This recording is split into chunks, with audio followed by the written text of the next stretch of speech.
ಹೆಚ್ಚಿನವರು ಮಾವಿನ ಹಣ್ಣನ್ನ ತಿನ್ನುವಾಗ ಅದರ ಸಿಪ್ಪೆಯನ್ನ ಎಸಿತಾರೆ. ಆದರೆ ಮಾವಿನ ಹಣ್ಣಿನಂತೆ ಅದರ ಸಿಪ್ಪೆಯೂ ಕೂಡ ಅಗತ್ಯ ಪೋಷಕಾಂಶಗಳಿಂದ ಕೂಡಿದೆ. ಅದರಲ್ಲೂ ಶುಗರ್ ಇರೋರಿಗೆ ಮಾವಿನ ಹಣ್ಣಿನ ಸಿಪ್ಪೆ ತುಂಬಾ ಒಳ್ಳೆಯದು.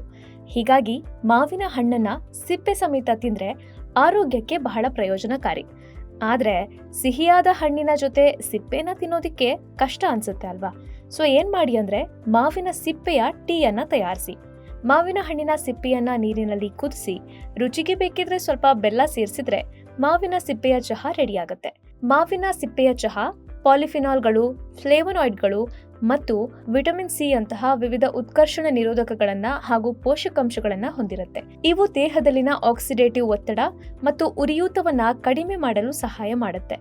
ವಿವಿಧ ಅಧ್ಯಯನಗಳ ಪ್ರಕಾರ ಮಾವಿನ ಸಿಪ್ಪೆಯಲ್ಲಿ ಕಂಡುಬರುವ ಮ್ಯಾಗ್ನಿಫೆರಿನ್ ಎಂಬ ಅಂಶ ರಕ್ತದಲ್ಲಿನ ಸಕ್ಕರೆ ಮಟ್ಟವನ್ನ ಕಡಿಮೆ ಮಾಡುತ್ತೆ. ಹೀಗಾಗಿ ಮಧುಮೇಹಿಗಳು ಮಾವಿನ ಸಿಪ್ಪೆಯಿಂದ ತಯಾರಿಸಿದ ಚಹಾವನ್ನ ಸೇವಿಸಿದ್ರೆ ಶುಗರ್ ಕಂಟ್ರೋಲ್ನಲ್ಲಿರುತ್ತೆ. ಇದೇ ರೀತಿಯ ಇನ್ನಷ್ಟು ಹೆಲ್ತ್ ಟಿಪ್ಸ್ಗಾಗಿ ಡಾಕ್ಟರ್ ಬಾಸ್ ಯೂಟ್ಯೂಬ್ ಚಾನೆಲ್ನ ಸಬ್ಸ್ಕ್ರೈಬ್ ಮಾಡಿ, ಹಾಗೆ ಬೆಲ್ ಐಕನ್ ಕ್ಲಿಕ್ ಮಾಡಿ.